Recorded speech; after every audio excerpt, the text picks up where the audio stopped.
بسم اللہ الرحمن الرحیم. السلام علیکم. Criticisms on Rostow's stages of economic growth theory.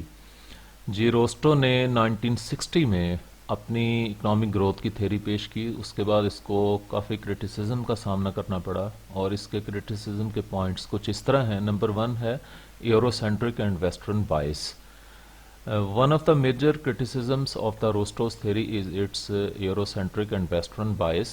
The theory assumes that all countries will follow the same path to development as the Western countries did, without considering the unique histories and cultural differences of each country.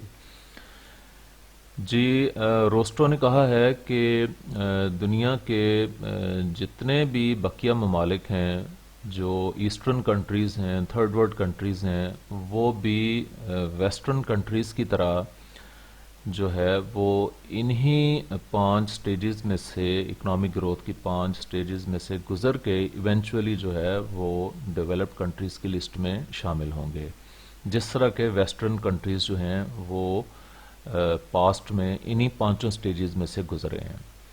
سو یہ روسٹو کی ایک بائسٹنس ہے. اور جبکہ criticise کرنے والوں کا کہنا یہ ہے کہ ہر ملک جو ہے اس کا ہسٹوریکل بیک گراؤنڈ ڈفرینٹ ہوتا ہے، کلچر ڈفرینٹ ہوتا ہے، تو لازمی نہیں ہے کہ ویسٹرن کنٹریز کی طرح ہر ملک جو ہے وہ روسٹو کی پانچوں جو سٹیجز ہیں ان میں سے ایز اٹ از گزر کے تو وہ گرو کرے، ڈیولپ کرے. نمبر 2 ہے traditional society not essential for development.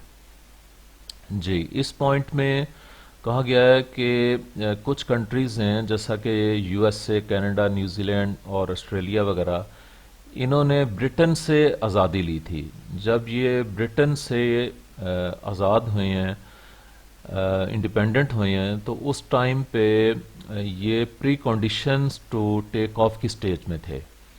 اور ان کنٹریز نے جو ٹریڈیشنل سوسائٹی والی پہلی سٹیج ہے اس کو تو فیس ہی نہیں کیا. تو جبکہ روسٹو کا کہنا یہ ہے کہ جتنے بھی کنٹریز ہیں جو ویسٹرن کنٹریز ہیں یا اس کے علاوہ بھی جو کنٹریز ہیں پاسٹ میں، وہ ٹریڈیشنل سوسائٹی کی سٹیج میں سے بھی گزرے ہیں. تو جبکہ پریکٹیکلی یہ چیز سامنے ہے کہ یہ کنٹریز جو ہیں، یہ امریکہ، کینیڈا، نیوزی لینڈ، آسٹریلیا وغیرہ، تو انہوں نے جو ہے وہ ٹریڈیشنل سوسائٹی کی سٹیج کو فیس ہی نہیں کیا. نمبر 3 ہے linear and uni directional. Another criticisms of the theory is its linear and unidirectional nature.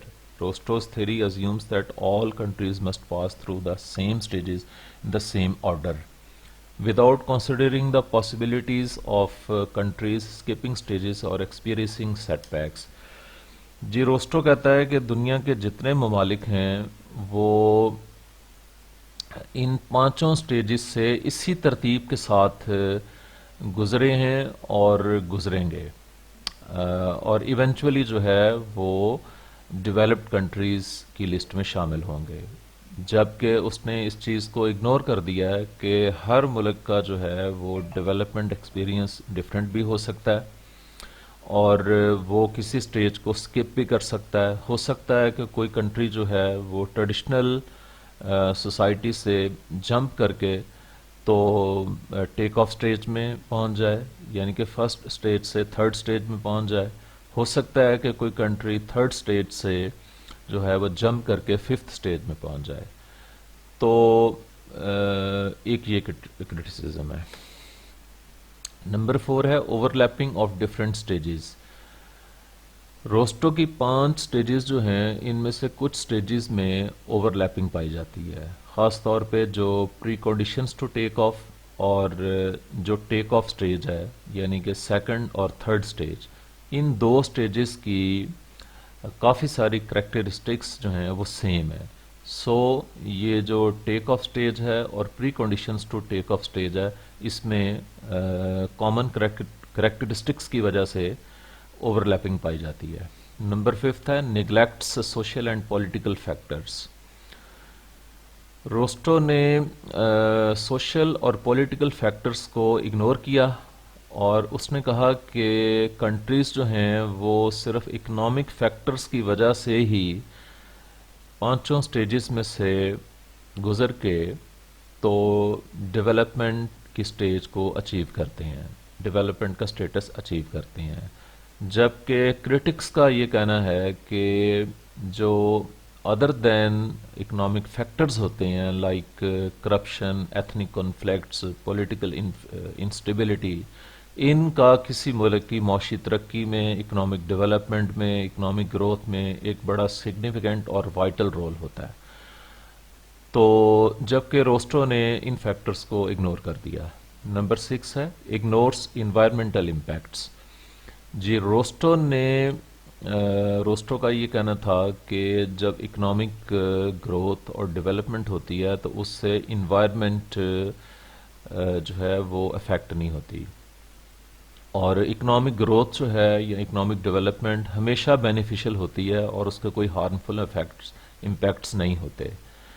تو جب کہ صورتحال اس کے برعکس ہے، جب بھی کوئی کنٹری ڈیولپ کرتا ہے، گرو کرتا ہے، وہاں پہ انڈسٹریلائزیشن ہوتی ہے، چیزوں کی یوٹیلائزیشن ہوتی ہے، تو اس سے انوائرمنٹل ڈیگراڈیشن ہوتی ہے، اور چونکہ ریسورسز کو بھی یوٹیلائز کر کے تو مینوفیکچرنگ کی جا رہی ہوتی ہے اور چیزوں کو ڈیولپ کیا جا رہا ہوتا ہے، انفراسٹرکچر بن رہا ہوتا ہے، تو ریسورس ڈپلیشن بھی ہوتی ہے۔ سو روسٹو نے جو ہے وہ انوائرمنٹ کو اگنور کر دیا۔ نمبر 7 ہے اگنورس انکم انیکویلٹی۔ جی روسٹو کا کہنا یہ ہے کہ جب کنٹریز جو ہیں وہ پانچوں سٹیجز میں سے گزر کے اکنامک ڈیولپمنٹ کرتے ہیں تو اس کی وجہ سے تمام ملک کے اندر تمام لوگوں کی انکمز میں اضافہ ہوتا ہے، جبکہ ایسا پریکٹیکلی ایسا نہیں ہے۔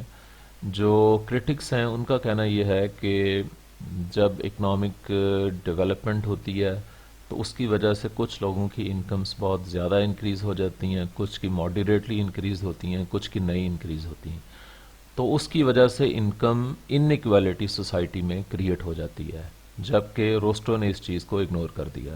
Number 8 uncertainty. جی اس پوائنٹ میں یہ ہے کہ روسٹو نے اپنی 5 سٹیجز تو ڈسکرائب کر دیں، لیکن 5 سٹیجز کے بعد کیا ہوگا اس چیز کے متعلق اس نے کوئی اپنی فلاسفی یا ماڈل پیش نہیں کیا۔ فار ایگزامپل کہ یونائٹڈ اسٹیٹس جو ہے وہ 5th سٹیج میں اب سے تقریباً کوئی 120-25 سال پہلے 5th سٹیج میں پہنچ گیا تھا۔ تو اب نیکسٹ 5ویں سٹیج کے بعد کیا ہوگا اس کے بارے میں روسٹو نے جو ہے وہ کوئی اپنا ماڈل پیش نہیں کیا، اور ایک انسرٹینٹی کی کیفیت پائی جاتی ہے۔